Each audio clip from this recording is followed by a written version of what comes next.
Assalamualaikum warahmatullahi wabarakatuh. Perkenalkan, nama saya Hani Ramadhani dengan NIM SSI 2023-03775. Di sini saya akan mempresentasikan hasil penelitian saya yang berjudul Exploring the Relationship Between Artificial Intelligence and Business Performance. Penelitian ini telah dipublikasikan di Indonesia Journal of Computing and Cybernetic System volume 19 nomor 1 Januari 2025. Yang pertama adalah latar belakang masalah. Di era digital seperti sekarang, kita semua sudah tidak asing lagi dengan istilah kecerdasan buatan atau Artificial Intelligence atau AI.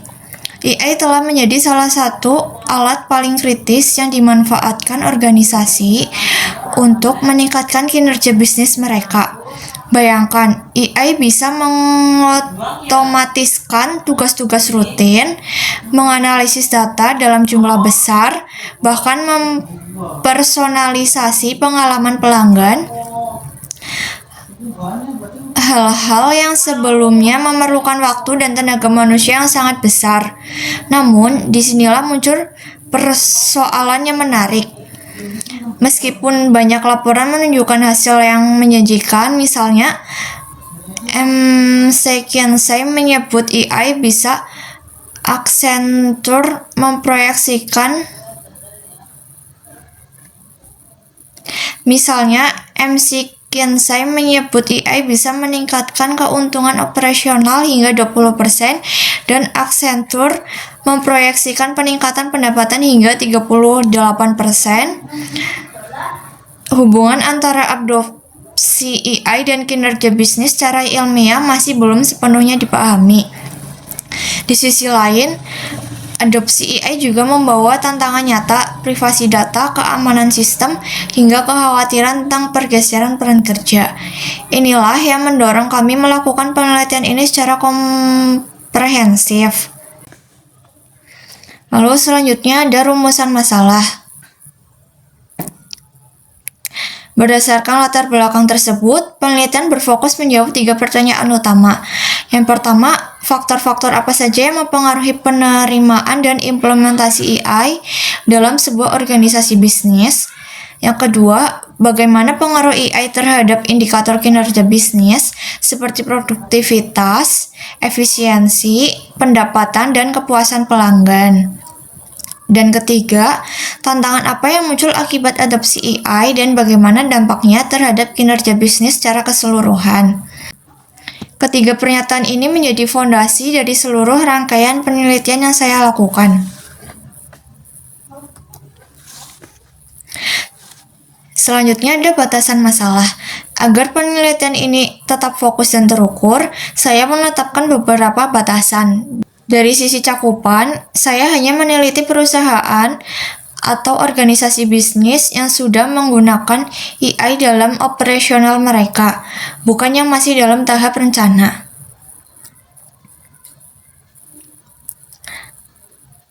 Dari sisi variabel, kami memfokuskan analisis pada 4 indikator kinerja bisnis, yaitu produktivitas, efisiensi, pendapatan, dan kepuasan pelanggan. Untuk sampel, kami menggunakan 220 organisasi bisnis dengan jumlah minimum yang ditetapkan berdasarkan aturan umum. Setidaknya 10 kali jumlah variabel laten dalam model. Dari sisi metode, penelitian ini terbatas pada pendekatan kuantitatif menggunakan PLS SEM via Smart PLS dengan desain penelitian cross-seksional, artinya data dikumpulkan pada satu titik waktu tertentu. Pengumpulan data sendiri dilakukan secara daring melalui platform seperti SurveyMonkey atau Google Forms.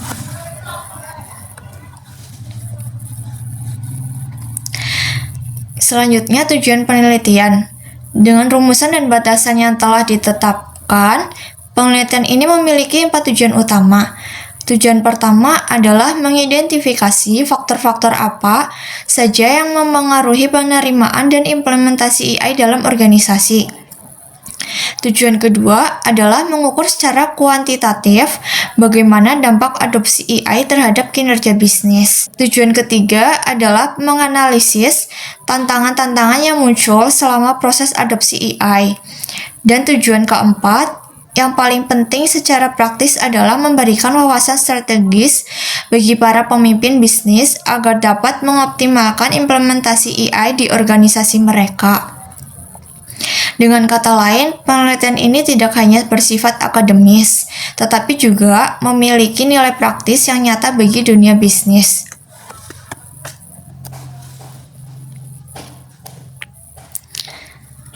Selanjutnya ada subjek dan objek penelitian.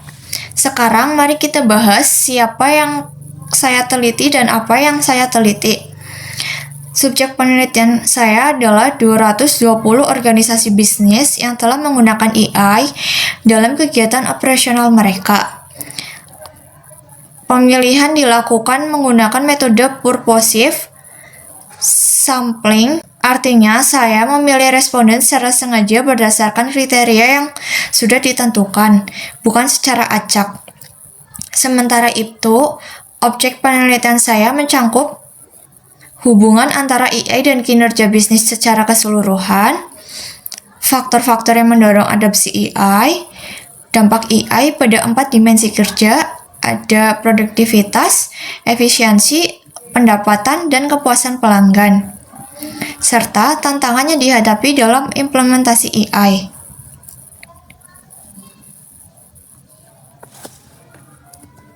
Selanjutnya, metode yang digunakan yaitu tahap pertama ada desain penelitian. Kami menggunakan desain cross-sectional survey, yaitu pengumpulan data pada satu titik waktu dari sejumlah organisasi bisnis pengguna AI. Tahap kedua, sampling. Dengan metode purposive sampling, kami menetapkan 220 responden. Jumlah ini memenuhi ketentuan minimum, setidaknya 10 kali jumlah variabel laten dalam model. Tahap ketiga, pengumpulan data.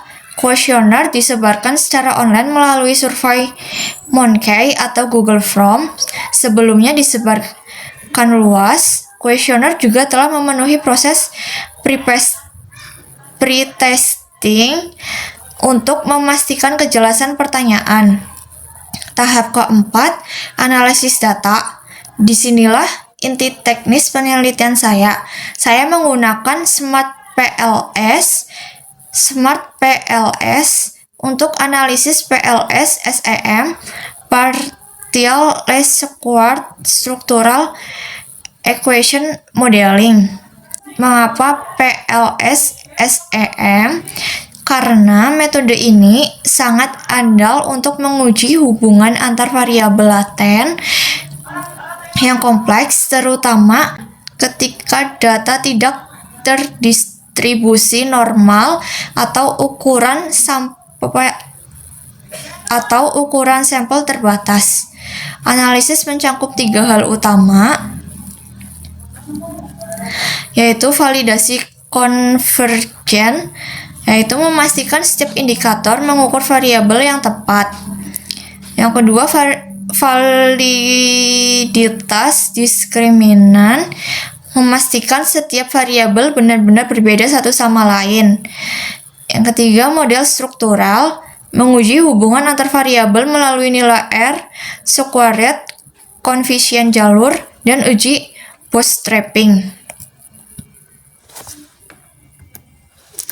Selanjutnya, hasil utama penelitian. Dan inilah temuan utama dari penelitian saya. Setelah dilakukan pengujian terhadap 4 hipotesis, seluruhnya terbukti signifikan dengan nilai P sama dengan 0,000, yang berarti hasil ini bukan kebetulan. Mari kita lihat satu persatu.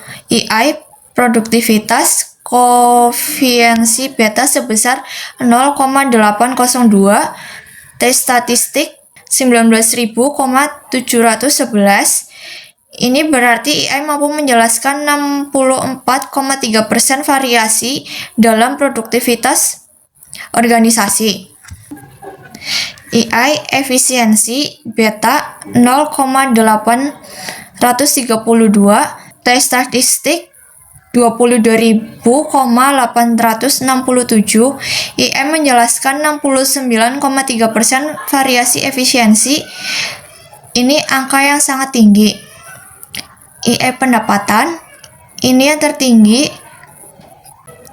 beta 0,843, T statistik 25.999, IM menjelaskan 71,1% variasi pendapatan perusahaan. IE kepuasan pelanggan, beta 0,778, T statistik 18.794,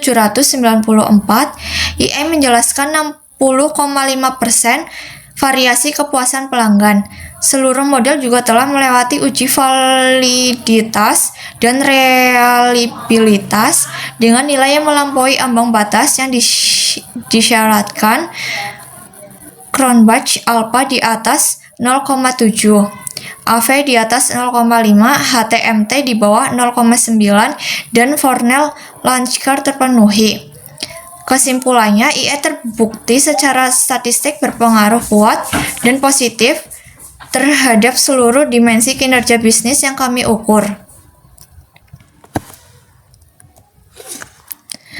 Selanjutnya, kesimpulan penulis. Berdasarkan seluruh analisis yang telah kami lakukan, ada 4 poin kesimpulan utama yang saya sampaikan. Pertama, dampak positif AI sudah terkonfirmasi secara ilmiah. AI bukan sekedar tren. Penelitian ini membuktikan bahwa adopsi AI memberikan pengaruh yang nyata dan signifikan terhadap produktivitas, efisiensi, pendapatan, dan kepuasan pelanggan. Semuanya dengan nilai P sama dengan 0,000. Kedua, model penelitian kami robust dan dapat diandalkan. Seluruh nilai validalitas dan reliabilitas melampaui ambang batas yang disyaratkan, sehingga temuan ini memiliki landasan metodologi yang kuat. Ketiga, tantangan adopsi AI tidak boleh diabaikan. Meski manfaatnya besar, adopsi AI membawa tantangan nyata, pergeseran peran kerja, ancaman privasi data, dan resiko keamanan sistem. Ini harus diantisipasi sejak awal perencanaan. Dan keempat, keberhasilan adopsi AI bersifat holistik, tidak mencangkup hanya dengan teknologi yang canggih. Diperlukan kesiapan organisasi, teknis, sekaligus etika secara terpadu agar implementasi AI benar-benar memberikan hasil optimal. Demikian presentasi dari saya. Saya harap penelitian ini dapat memberikan wawasan yang berharga, baik para akademis maupun praktisi bisnis, dalam memahami dan memanfaatkan potensi AI secara lebih efektif dan bertanggung jawab. Terima kasih. Wassalamualaikum warahmatullahi wabarakatuh.